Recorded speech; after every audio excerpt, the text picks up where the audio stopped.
장편 소설의 마지막 장을 보면 에필로그라는 장이 항상 있습니다. 영화에서도 전체 서사가 마무리되는 몇 분간의 그 마지막 시퀀스를 통하여서 에필로그의 의미를 우리에게 보여주고는 합니다. 작은 종결을 의미하는 에필로그에는 의외로 중요한 메시지들이 많이 담기고는 합니다. 작가의 의도나 또 메시지에 대한 요약, 작중 인물들에 대한 후일담, 혹은 다음 작품과의 연관성들이 에필로그에 담기고는 합니다. 오늘 우리가 함께 읽은 이 복음서, 요한복음 21장은 정확히 말하여서 요한복음의 에필로그입니다. 요한복음의 모든 서사는 20장에 이르러 사실상 끝이 납니다. 우리는 지난 2주간 이 요한복음 20장의 이야기들을 살펴보았습니다. 주님이 부활하셨고 무덤은 비어 있었습니다. 아무도 주님의 부활을 알아차리지는 못했습니다. 애통한 마음으로 울고 있었던 한 사람, 막달라 사람 마리아만이 빈 무덤에서 울고 있었고 그녀는 그곳에서 예수님을 만날 수 있었습니다. 마찬가지로 모든 희망의 끈이 무너지고 끊어진 상태로 상심한 모습으로 문을 닫아 걸고 있었던 제자들도 주님을 만났습니다. 제자들은 주님의 상처를 보고 또 만지고 주님의 숨결을 자기들 몸 안에 받아들임으로 부활하신 주님을 만났습니다. 주님의 고통과 연결되었고 비로소 자신들의 사명, 곧 고통 가운데 있는 세상으로 나아가서 복음을 전해야 하는 사도가 됨을 그들은 깨달았습니다. 이 위대한 이야기의 마무리는 요한복음 20장 30절과 31절로 끝맺습니다. 30절과 31절은 이렇게 기록됩니다. 예수께서는 제자들 앞에서 이 책에 기록하지 않은 다른 표징도 많이 행하셨다.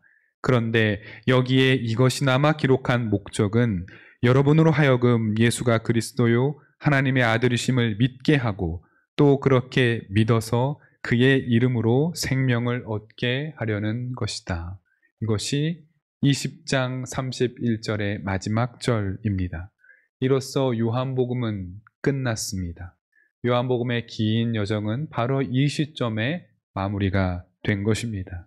그런데 요한은 이야기를 여기서 끝내지 않고 짧은 후일담 하나를 더 기록해 두고 있습니다. 바로 오늘 우리가 읽은 21장의 그 한 장에 담긴 이야기들입니다.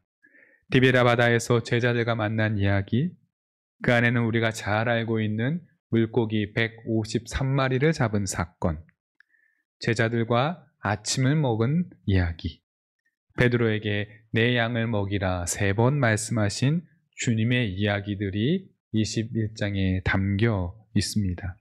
하여 요한복음 21장은 요한복음의 에필로그입니다. 베드로를 포함한 제자들은 이미 주님을 만났습니다. 주님이 부활하심을 이미 알고 있는 상태입니다. 의심하던 제자였던 도마도 주님을 만났고 주님의 부활을 깨달았습니다.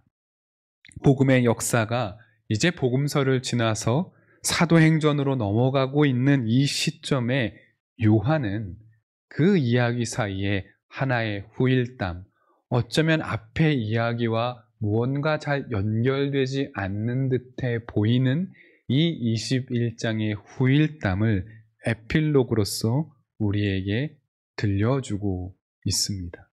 우리는 이 의미를 함께 생각해 보고자 합니다.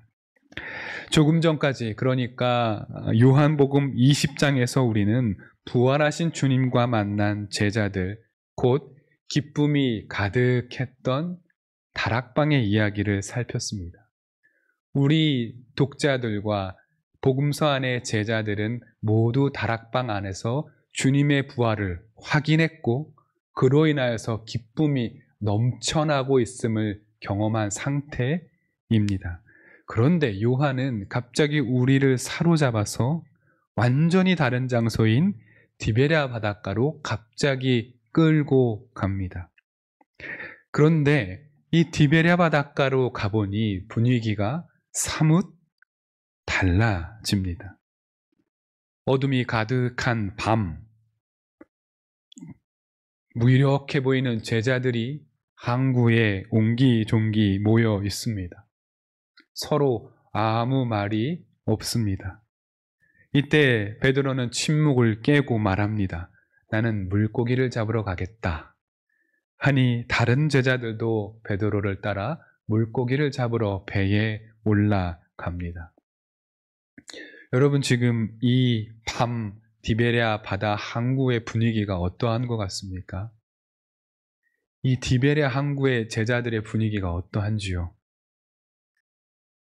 텍스트로만 기록되어 있기 때문에 분위기를 잘 파악하기는 어렵고 당시의 공기를 감지하기는 쉽지는 않습니다. 그러나 베드로와 제자들의 상황을 미루어 생각해 보면 이 상황이 유쾌한 상황은 아니다라는 것을 직감할 수 있습니다.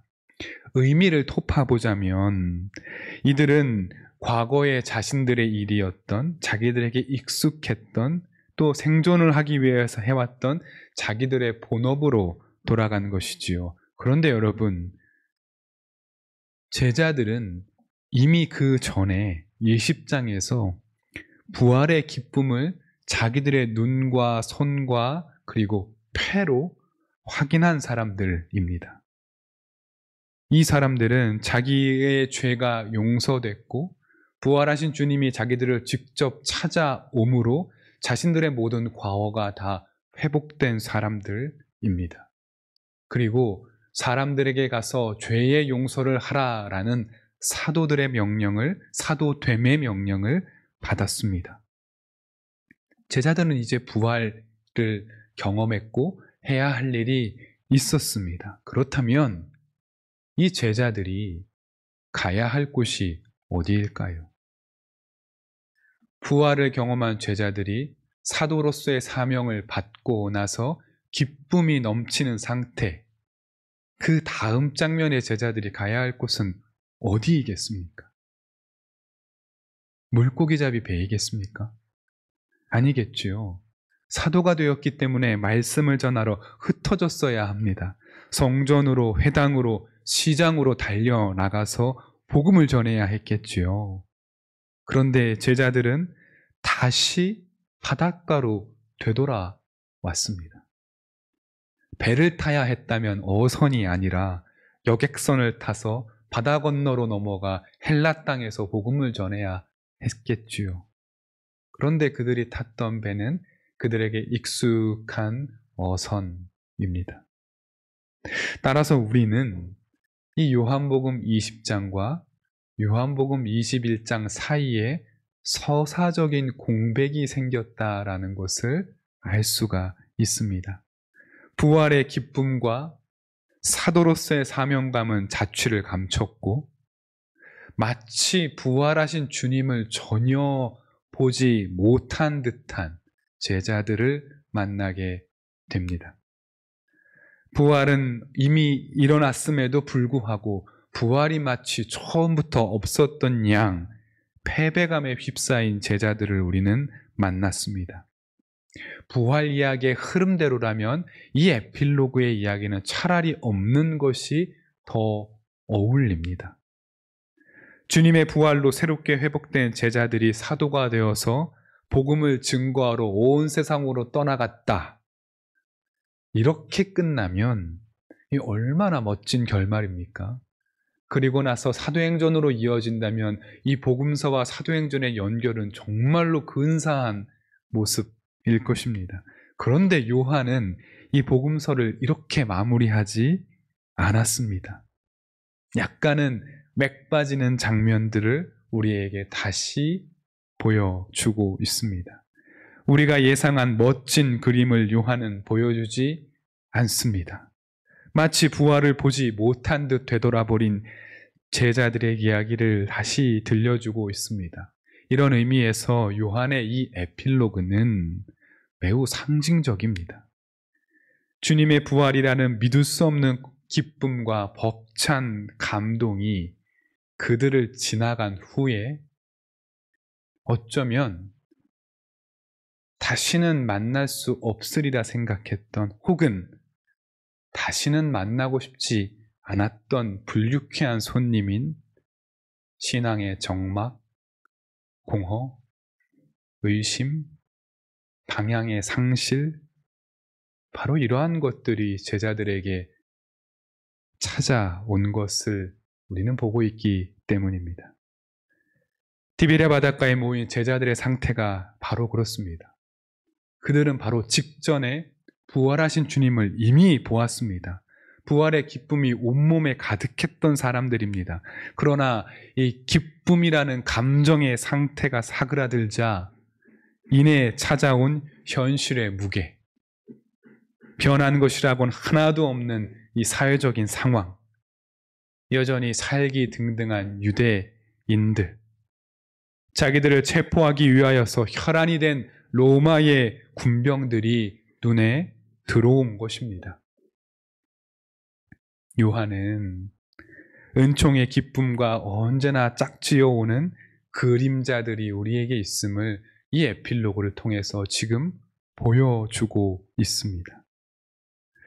은총의 기쁨, 은혜의 벅찬 감동, 그러나 그 후에 찾아오는 의심과 정막의 그림자라는 것이 여러분 사실 그렇게 대단한 것들이 아닙니다. 여러분은 주일 밤, 주일 일정을 다 마치고 난 후에 친구들과 모임을 마치고 집으로 돌아가 홀로 방에 앉아있는 그 시간, 여러분은 어떤 상태입니까?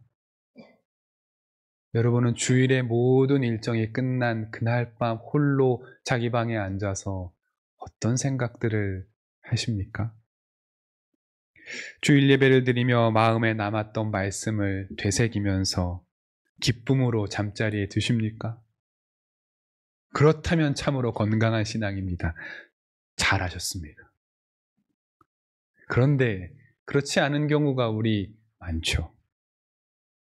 예배를 드리면서 마음에 담았던 경외와 기쁨의 감각은 사라지고 닥쳐올 내일에 대한 두려움, 불편함, 만나고 싶지 않은 그 사람을 사무실에서 또 보아야 한다는 그 답답함, 매일 졸기만 하는 그 수업에 또 들어가야 한다는 그 암담함, 갑작스럽게 공지된 쪽지시험, 이러한 것들이 우리를 늘 뒤흔듭니다. 사실 이런 것들은 간단한 것이겠죠. 하지만 예배 이후에 찾아온 알 수 없는 공허와 무의미의 시면을 직면한 주일 저녁, 우리는 늘 괴롭게 잠이 들 때가 많이 있습니다.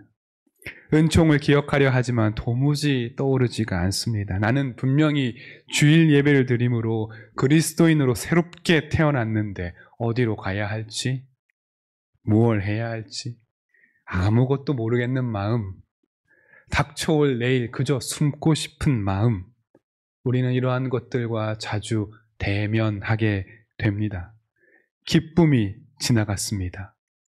기쁨의 다락방을 나와 갈 곳을 찾지 못하고 또다시 옛 존재의 삶의 흔적으로 돌아간 제자들과 같이 말입니다. 여러분, 저는 어떠할 것 같습니까? 저는 주일 저녁에 어떨 것 같습니까? 아, 오늘도 사역 잘했다. 수고했어, 나 자신. 이렇게 자족하며 집으로 가는 버스를 탈까요? 가끔 있지만 거의 그렇지 않습니다. 더 많은 경우 후회와 자괴가 저를 괴롭힐 때가 더 많습니다. 주일 저녁에 집으로 돌아가서 3살 난 제 아이를 돌보고 재우고 난 후에 홀로 방에 우두커니 앉아서 모니터 앞에 서면 나는 오늘 왜 그렇게 말했을까? 왜 그를 반갑게 대하지 못했을까? 몇 주째 보이지 않던 그는 오늘은 어디에 있었을까? 나 때문에 안 나오는 걸까? 이런저런 상념과의 싸움이 그때부터 시작됩니다. 그리고 대부분 저는 패배합니다. 아마 성실히 목회하시는 모든 목사님들, 사제들이 다 그러하리라 저는 생각합니다. 여러분 이 중에 야구 좋아하는 분 계신가요? 야구 팬 계십니까? 야구 보면 패전이 확정된 투수가 앉아있는 팀의 더그아웃을 본 적이 있습니까? 침울하죠. 목회자의 주일 저녁은 많은 경우 패전 투수의 더그아웃입니다. 부활 후에 다시는 오지 않을 것 같던 이 무의미의 심연을 저와 여러분은 어떻게 받아들여야 할까? 우리는 다시 한번 기쁨과 경외의 감각을 회복할 수 있을까? 있다면 어떻게 가능할까? 요한의 이 에필로그를 통해 등장한 예수님의 이야기를 생각해 봅시다. 주님도 디베랴 바닷가에 도착하셨습니다. 지금부터 나오는 장면들은 여러분 다 상징들과 깊은 관련이 있습니다. 제자들이 밤새 그물을 던졌지만 물고기를 못 잡았습니다. 4절에 이렇게 기록합니다. 이미 동틀 무렵이 되었다 라는 말씀을 보십시오. 언젠가 제가 얘기해 드렸지만 갈릴리의 어업은 언제 시작한다고요? 밤에 시작합니다. 밤에 시작해서 꼬박 새도록 아침까지 일하는 것이 갈릴리의 조업입니다. 한낮에는 수면이 너무 뜨겁기 때문에 밤에 물고기를 잡아야 하는 이유가 거기에 있습니다. 그러나 한 마리도 잡지를 못했습니다. 오늘 조업은 허탕입니다. 그때 해변가를 서성이던 주님이 조업 중인 배의 제자들을 향하여서 외치지요. 5절입니다. 그때 예수께서 제자들에게 물으셨다. 얘들아, 무얼 좀 잡았느냐? 그들이 대답하였다. 못 잡았습니다. 이어서 그 유명한 말씀이 나옵니다. 배의 오른쪽에 그물을 던져라. 이후 사건은 우리가 잘 알고 있습니다. 무수한 물고기가 잡혔고 제자들은 만선의 기쁨으로 해변으로 돌아왔습니다. 제자들은 그제서야 이 서성이던 남자가 주님이셨구나라는 것을 인지하게 됩니다. 제자들은 놀라고 베드로는 옷을 갖춰 입고 바다로 뛰어들어가 주님을 맞이하러 헤엄치러 갑니다. 화면은 그렇게 페이드 아웃이 되고 다시 페이드 인 되면서 조반, 아침상이 차려진 장면으로 시작합니다. 말씀드렸듯이 제자들은 밤새도록 그물을 던지느라 기진맥진한 상태입니다. 그러니 이 아침상이 얼마나 고맙겠습니까? 주님이 차려놓으신 아침 식탁에는 숯불이 차려져 피워져 있었고 그 위에는 생선과 빵이 있었습니다. 조촐하지만 따뜻한 식탁입니다.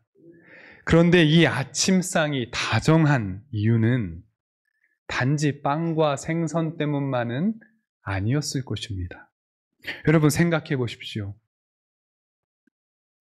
부활하신 주님이 이 빵과 생선을 어디서 어떻게 마련하셨을 것 같습니까? 또 숯불은 어떻게 마련했겠죠? 부활의 기쁨을 누림도 잠시 이내 풀이 죽어버린 당신의 제자들을 위로하고자 부활하신 주님이 장을 보시면서 빵도 사시고 생선도 사시지 않았겠습니까? 주님이 부활하신 몸으로 장을 보신 것입니다. 또 제자들이 해안이 닿기 전에 배가 무트로 들어오기 전에 불을 피워야 했기 때문에 숯을 준비하시고 마른 장작을 마련하시고 부싯돌을 부딪혀가며 불꽃을 내시고 당신의 그 숨결을 후후 불어가며 불을 지피지 않았겠습니까? 주님이 마법을 부리듯 손가락을 탁 튕김으로 불이 탁 켜지고 갑자기 물고기 요리가 탁 되고 빵이 딱 구워지지는 않았겠죠. 주님은 부활 이후에도 육체를 가지신 분이었습니다. 그러니 빵을 준비하고 물고기를 준비하고 불을 피우기 위하여서 아침부터 애쓰신 겁니다. 만약에 주님이 마법처럼 만들었으면 빵과 물고기 준비했겠습니까? 사내진미 준비했겠죠. 주님은 그 아침을 할 수 있는 조촐하지만 가장 적절한 아침을 손수 준비하셨습니다. 그것도 부활하신 몸을 갖고 말입니다. 여러분, 회복이 시작된다면 바로 여기에서 회복이 시작되고 있는 거겠죠. 제자들이 아침밥을 먹고 얼어붙은 마음이 녹아내렸다면 그 이유가 빵과 생선에 있는 영양분 때문이겠습니까? 아니겠죠. 이 새벽에 아침 차리기 위하여서 분주하셨던 주님의 마음을 제자들이 알았기 때문이 아니겠습니까? 주님의 부활을 목도하고 감각하고 새로운 숨을 들이마심으로 기쁨에 겨웠으나 인의 무기력과 의심, 어디로 가야 할지 몰라서 허둥대다가 그저 익숙하던 자기들의 삶의 자리인 이 배로 돌아갔던 자기들의 한심스럽고 죄스러운 마음이 주님께서 차려주신 이 아침상 앞에 모두 녹아내리지 않았겠습니까? 과학자이며 농부인 또 싱어송라이터이기도 한 조윤석이라는 분이 계십니다. 그는 화학을 전공한 아주 유명한 과학자이고요. 제주에서는 귤농사를 하는 농부입니다. 조윤석이라는 분이 노래를 부를 때에는 루시드 폴이라는 이름을 사용합니다. 저는 그의 노래를 퍽 좋아하는데요. 특히나 애정하는 곡 가운데에 고등어라는 노래가 있습니다.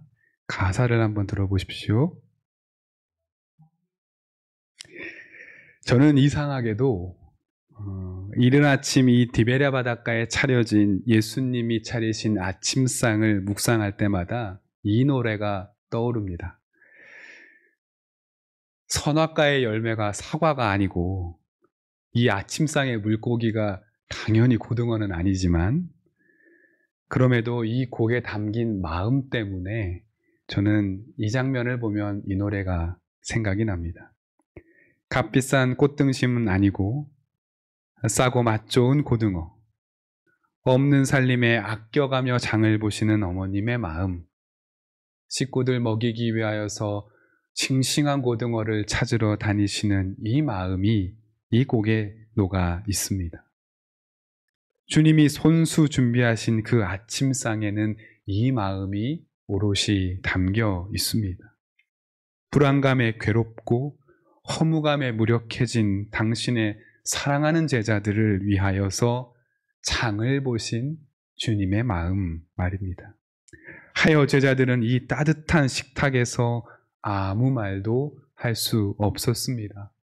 아침을 먹으면서 목이 메었기 때문이겠지요.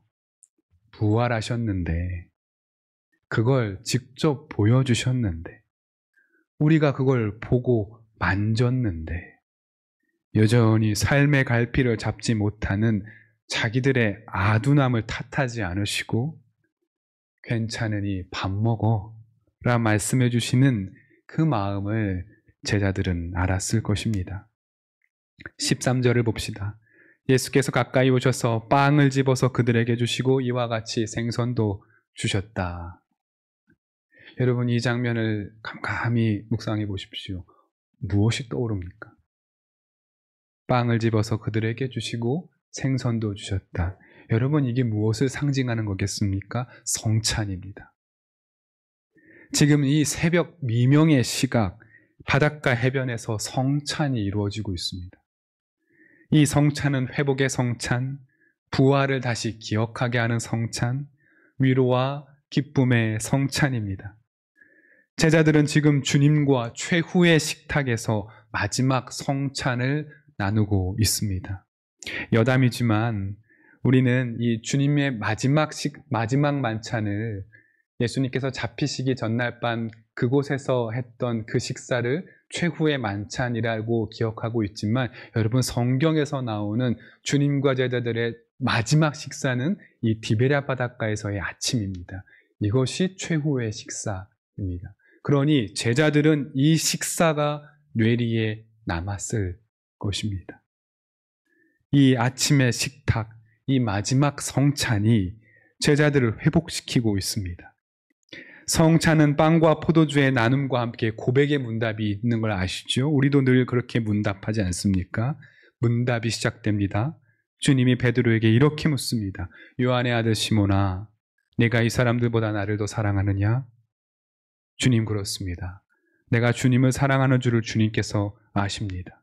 두 번째 문, 요한의 아들 시몬아, 내가 나를 사랑하느냐? 베드로가 답합니다. 주님 그렇습니다. 내가 주님을 사랑하는 줄을 주님께서 아십니다. 그리고 예수님 말씀하십니다. 내 양떼를 쳐라. 세 번째 문답, 요한의 아들 시몬아, 내가 나를 사랑하느냐? 베드로는 근심하여 답합니다. 주님께서는 모든 것을 아십니다. 그러므로 내가 주님을 사랑하는 줄을 주님께서 아십니다. 그리고 주님은 말씀하십니다. 내 양을 먹이라. 나눔과 문답이 끝났습니다. 이제 성찬의 마지막 순서인 파송으로 이어집니다. 19절은 성찬 파송의 상징입니다. 주님은 베드로에게 그리고 베드로를 대표하는 제자들에게 말씀하십니다. 나를 따르라. 제자들의 잃어버렸던 감각은 이 말씀과 함께 되살아났습니다. 부활의 기쁨은 만끽한 후에 예기치 않게 찾아온 무의미의 시면을 주님의 다정한 아침과 함께 말씀과 함께 건너가게 된 것입니다. 이 마지막 식사의 기억은 사도들의 뇌리에 박혀서 그들이 사역하는 모든 순간마다 위로와 격려가 되었을 것입니다.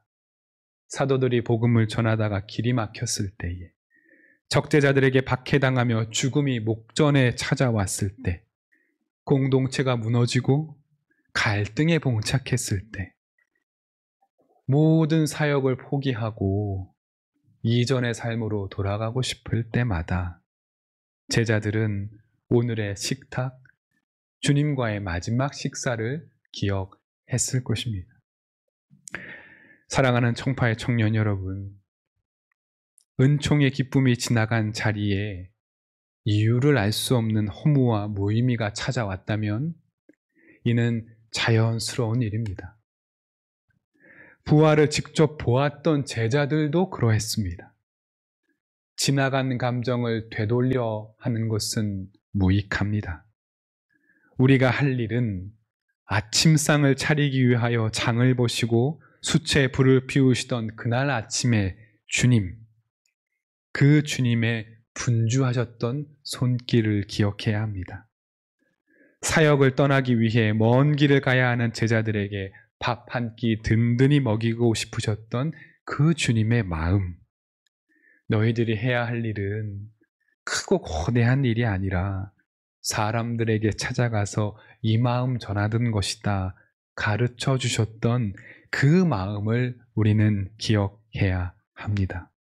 그때 우리는 비록 근심할지라도 내가 주님을 사랑한다 라고 고백할 수 있을 것입니다.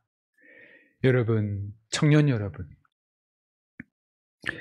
여러분들은 젊습니다.